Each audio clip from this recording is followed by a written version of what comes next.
What's going on, you guys? Today I'm going to be talking to you guys about this ManFrotto 460 gimbal and a gimbal. There are a lot of gimbals out there. There's so many good ones, so how do you figure out which one's right for you? Well, first, my thing is that you gotta see how heavy your camera is. If you're shooting with a Sony, Canon, Nikon, Fuji, they all weigh completely different. There's another version of this, and that version wouldn't be able to hold my R5. The 460 can hold up to 10 pounds. Okay, the R5 with the 15 to 35 millimeter is not 10 pounds. So that can go right up on top, and then I can use this perfectly. All gimbals nowadays come with this mount right here that you can just set it on the table.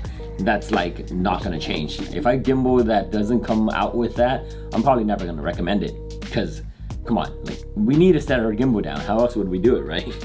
This one right here has a really nice grip. Like, both of it feels super nice. It doesn't feel like it's super compact like this, where I'm like kind of just using it really tightly, but it has a lot of room where I can hold on to it with my strength. I can feel like I can stable this really nicely.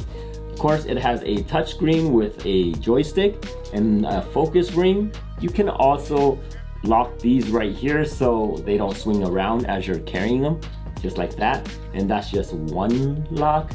Let me show you so already two lock, and you know, if you're moving around like this, you're gonna accidentally hit somebody. Once you adjust it once, you're pretty much set, because unless you switch out lenses or a camera body, you don't need to readjust it anymore. Now, it also has USB to connect to your camera, so you can press the record button from here instead of always pressing it on your camera. This is to have an extension. So basically, let's say you're trying to imitate like a drone shot, right?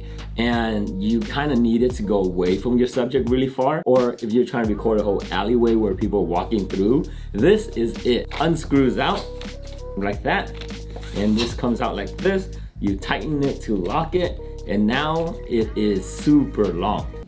Feels like a weapon. Oh. This can basically hold it up high.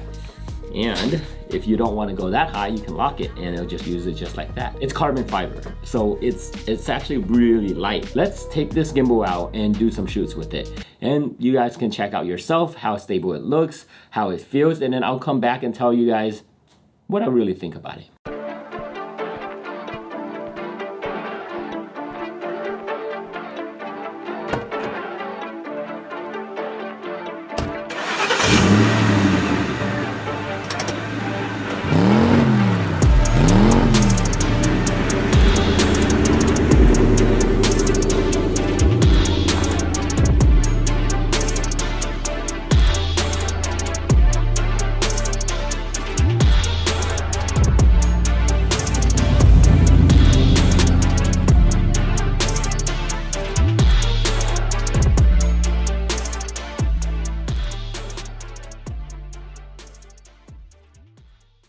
Alright, so I took this out and played around with it. It's actually really nice. Once you stabilize this, it feels like home. If you use other gimbals, this kind of has the same feeling to it. One of my favorite features on this is that this wheel right here can start changing your axle, so you don't really have to turn the gimbal. This gimbal right here, the package costs $499. From my experience, this is a really good gimbal for that price, because it can hold up to 10 pounds. And the touchscreen is really nice, and also this wheel, like I said, is really nice. That basically wraps up this gimbal. If you guys have any question, make sure you leave it in the comment below. Other than that, my name is Dandy. I'll catch you guys in the next one.